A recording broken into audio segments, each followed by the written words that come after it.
Welcome to Bio 11, Human Anatomy and Physiology 1.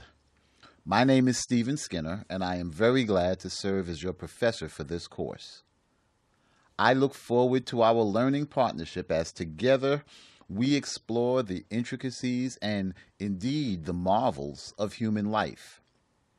Together, we will review major aspects of biochemistry, cellular anatomy and physiology, basic human tissues, integumentary, musculoskeletal, and nervous system function and structure.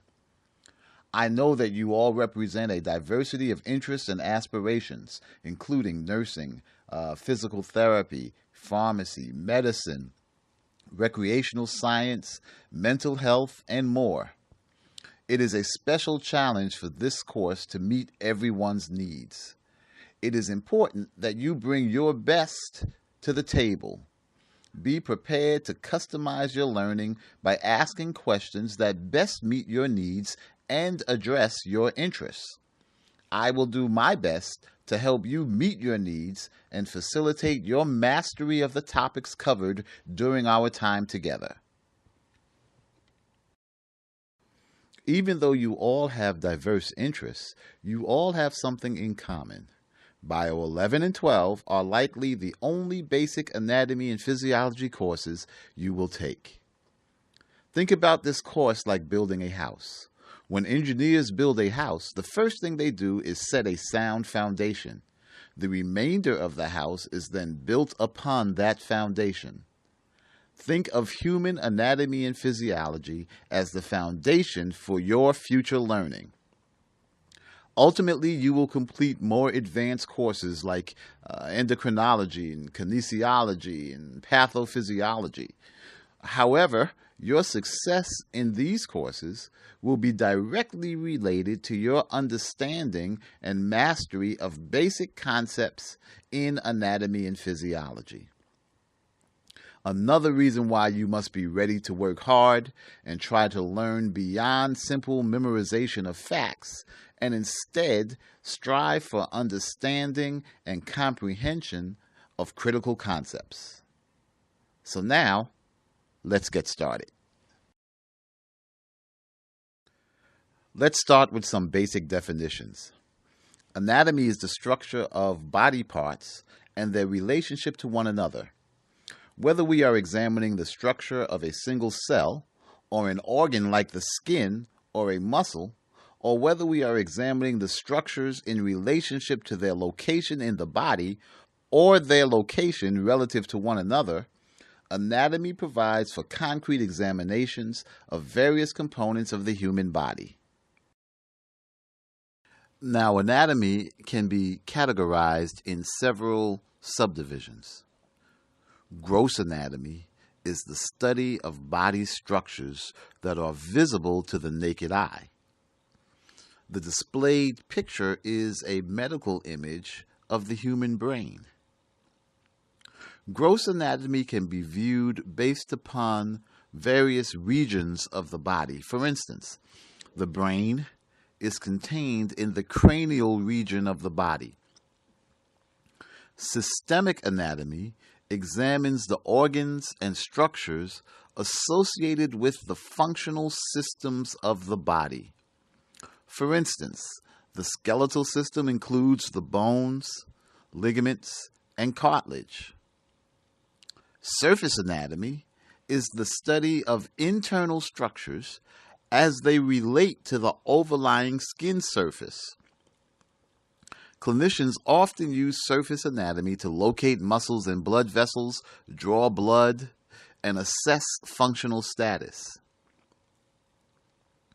Microscopic anatomy can be further subdivided into cytology, which is the study of the anatomy of a single cell, the basic unit of life, and histology, the anatomical study of tissues. A tissue is a group of same or similar cells that are grouped together to perform a common function.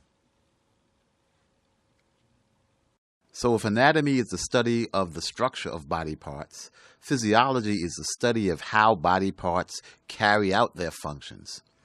Physiology studies the chemical reactions and structural interactions that are necessary to sustain life. Physiology answers questions about how muscles contract, or how nerves send signals, or how cells reproduce, or skin protects the organism.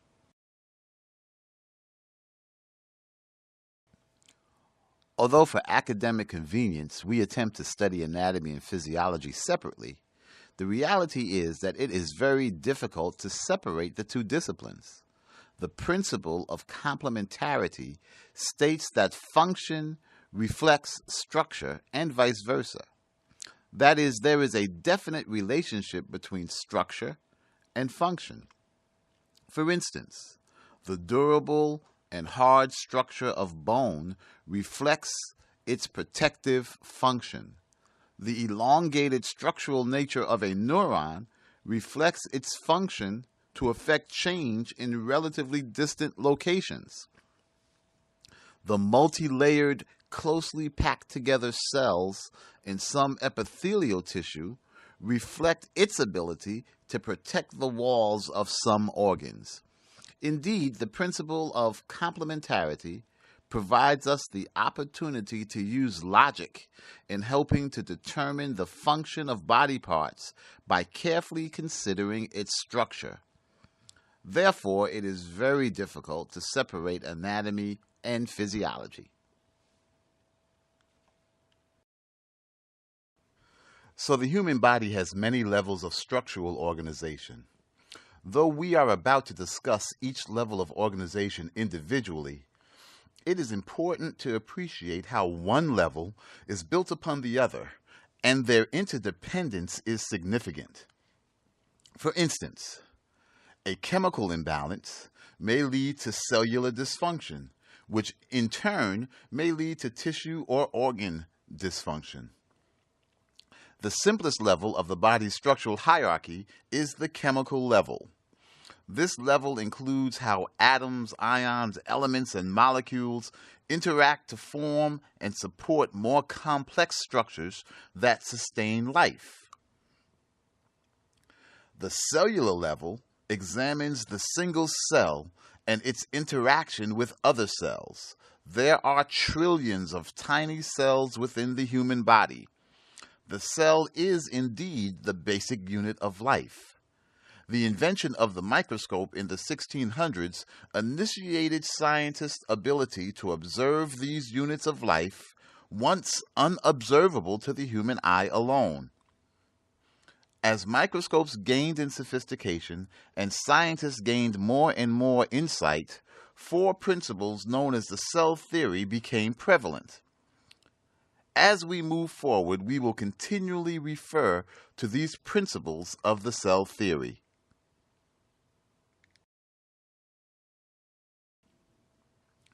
The cell theory states that a cell is the basic structural and functional unit of living organisms. Therefore, the activity of an organism depends on both the individual and collective activities of its cells. That is, an organism can only do what its cells can collectively do. Therefore, all organismal activity has a cellular basis. The biochemical activities of cells are dictated by their shapes or forms and by the relative number of their specific subcellular structures. This is consistent with the principle of complementarity that states that structure denotes function. And finally, continuity of life from one generation to another has a cellular basis, and therefore all cells arise from other cells. This tenet supported the dispelling of the notion of spontaneous generation of life. For many, many years, it was believed that living organisms could spontaneously arise from non-living materials. For instance, it was thought that rotting meat could give rise to maggots. Starting in the 1600s, scientists began to disprove this thought. One popular experiment placed raw meat in 3 different containers, one open, one covered with paper, and one covered with a porous cloth. Maggots only arose from the meat in the open container, suggesting that the attracted flies actually laid their eggs on the meat, and the eggs gave rise to the maggots, not the meat. By the 19th century, it was well established that living cells arise from other cells.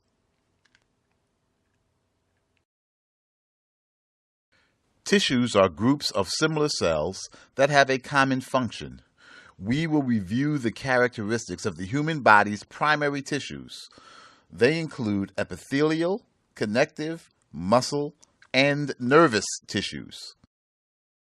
You are probably quite familiar with the organ level of organization. Organs include structures like the heart, stomach, liver, and kidney. Organs are defined as discrete structures composed of at least 2, but usually 4 tissue types that perform a common function. An organ system is a collection of organs that perform or participate in a common function. For instance, the digestive system consists of several organs, including the mouth, esophagus, stomach, intestines, liver, pancreas, and gallbladder, that all play a role in the digestion of food. The body can be subdivided into 11 distinct organ systems, each with discrete functions. It should, however, be noted that these systems are interdependent. For instance, the muscular system is surely dependent upon the cardiovascular system for the delivery of blood, for fuel, and nutrition. The skeletal system is clearly dependent on the digestive system for the delivery of calcium and other substances to maintain its structure.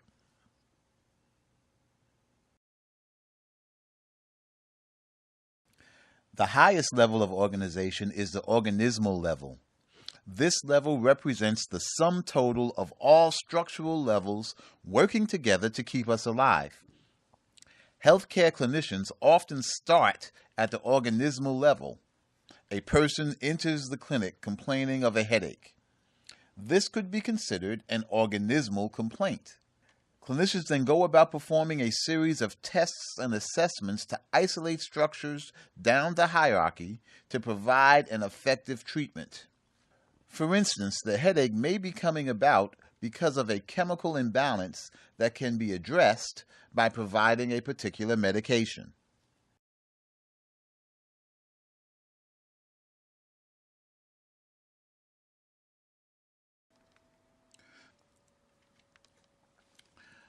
Okay, so while studying human anatomy and physiology, it is important to have an understanding and an appreciation of the basic characteristics or functions associated with living organisms. Indeed, there exist stereotypic functions that are common and necessary to sustain life and to identify a structure as being alive. First and foremost, and as previously stated, all life has a cellular basis. The modern cell theory, stated here slightly differently than previously, provides the basis for this important characteristic of life. Certainly, every living organism must somehow separate its internal environment from its external environment. We will spend some time discussing the plasma membrane of a cell. Its principal role is indeed to maintain such boundaries. In humans, the skin plays this important role. Movement is another critical characteristic of life. Whether movement is related to actual locomotion of the organism or movement of substances within the organism, this attribute is required for essential tasks such as acquiring and ingesting nutrients, supplying nutrients throughout the organism, and interacting with the environment.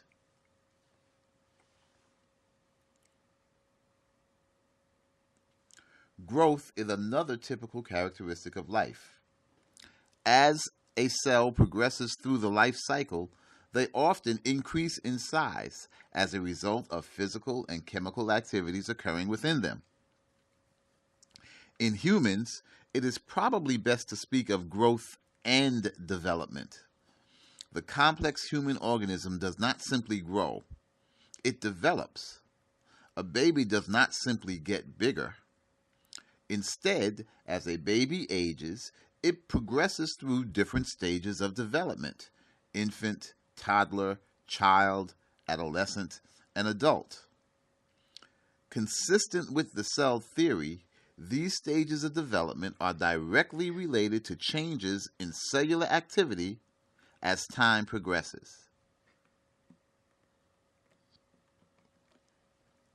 In order for an organism to be sustained, it must have some means of reproduction. Not only does reproduction provide for the continued presence of an organism in its environment, it may also serve as the basis of organismal growth and tissue repair.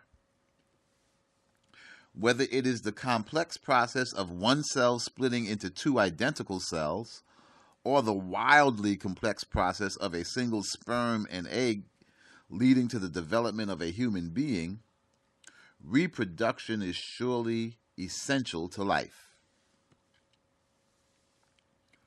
Another important characteristic of life is an organism's ability to sense changes in both its internal and external environment, and then respond to those changes in ways that will help sustain life.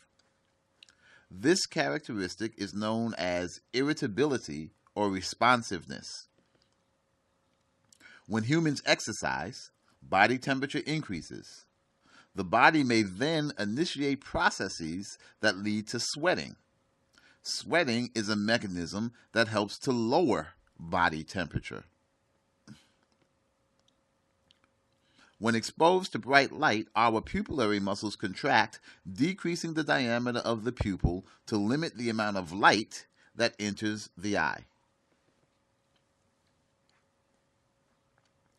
The hamburger sandwich, as pictured, has little value to the human system. However, the sandwich is composed of complex sugars, fats, proteins, and other substances. Digestion includes the process of ingesting and then breaking down these complex structures to their simplest forms. Chemical bonds that hold the complex structures together are broken in chemical reactions that are called catabolic. Once broken down into the simplest form, other chemical reactions, known as anabolic reactions, can reassemble these simple structures into complex structures that the body needs. So a protein from a cow can be broken down to its component parts, and then they can be reassembled into proteins for humans.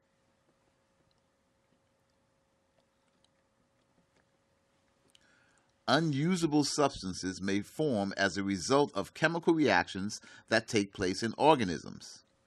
Indeed, if these substances accumulate in the organism, they could become toxic and threaten life.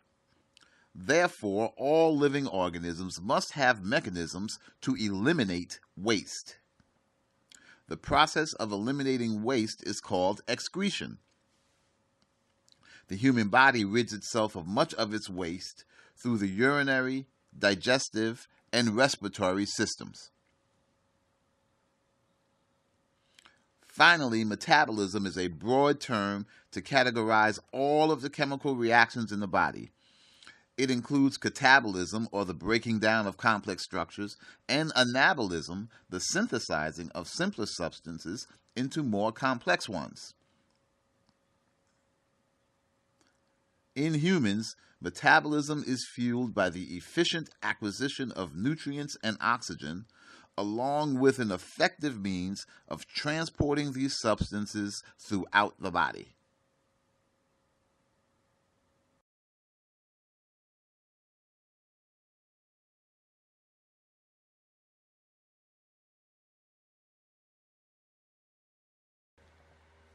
Let's take a closer look at how irritability or responsiveness is expressed in the human body. As a result of seemingly endless number of cellular reactions, the human body is able to maintain a relatively stable internal environment. Remarkably, cells in the body are sensitive to changes and are able to initiate both simple and complex reactions to those changes, most often leading to a return to the cellularly recognized normal state.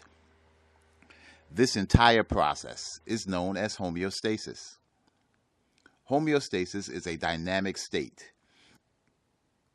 Rather than thinking of it as a thing that is turned on or off, you should think of homeostasis as a continuous set of processes that is always on. Homeostasis is indeed a state of being. These processes continuously survey the environment and are constantly fine-tuning and reacting to changes in order to maintain a relatively stable internal environment. Homeostasis is accomplished through what are known as feedback loops. The components of a feedback loop always include a receptor, a control center, and an effector. These components are not always mutually exclusive, meaning that one component structure may play more than one role. The receptor is a structure that is sensitive to a specific stimulus. For a non-biologic example of a receptor, think about how the streetlights seem to automatically come on when it gets dark outside. The streetlight has a photoelectric receptor that is sensitive to a particular level of light. In this case, the amount of light is the stimulus that the receptor responds to. The function of the receptor is to sense a change in the stimulus and signal the control center. The control center has the responsibility for interpreting the signal from the receptor.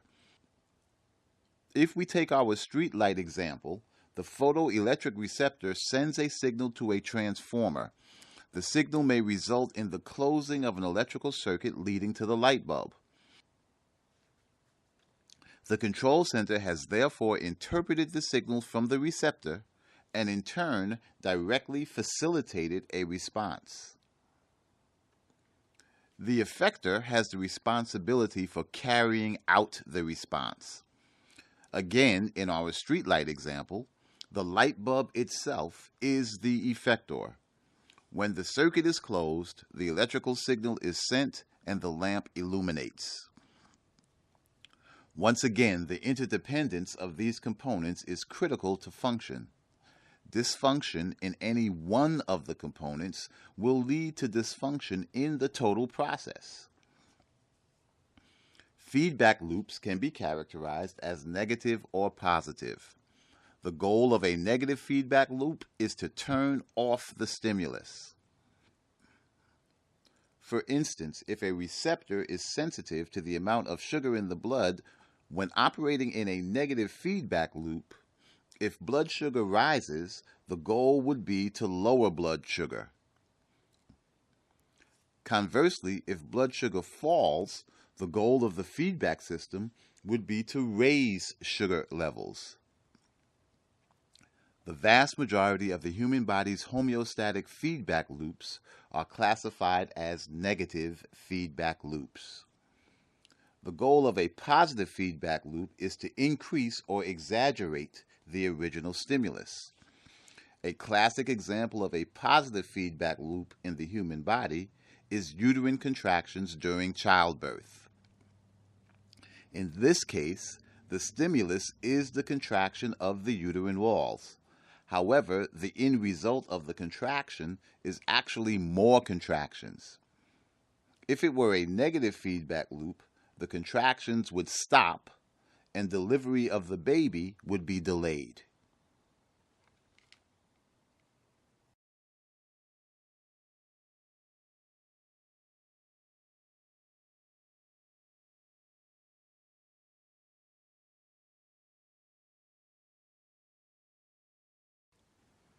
Let's review how one physiological feedback system works. Normal levels of sugar in the blood is between 80 and 120 milligrams per deciliter. An organ known as the pancreas has specialized cells that are sensitive to the amount of sugar in the blood. When blood sugar falls below the normal range, cells in the pancreas produce and release a substance called glucagon. Glucagon travels in the bloodstream, and when glucagon is exposed to the liver, another of the body's organs, liver cells engage in catabolic reactions that break down stored glycogen, a complex sugar, to glucose, the simple and usable sugar, and then release that glucose into the bloodstream. Glucose levels in the blood will then begin to rise. As blood sugar returns to normal levels, the pancreas decreases its release of glucagon. If blood sugar is too high, the pancreas, instead of releasing glucagon, now releases insulin. The presence of insulin in the blood causes an increase in glucose uptake in the liver, where anabolic reactions convert the simple glucose to storable complex glycogen. Insulin also increases the individual cell's glucose uptake. The end result is that blood glucose levels begin to decrease and move towards normal levels. This is a typical example of a negative feedback loop system. You should note that in this case, the pancreas serves as both the receptor and the control center, and the livers and cells are the effectors.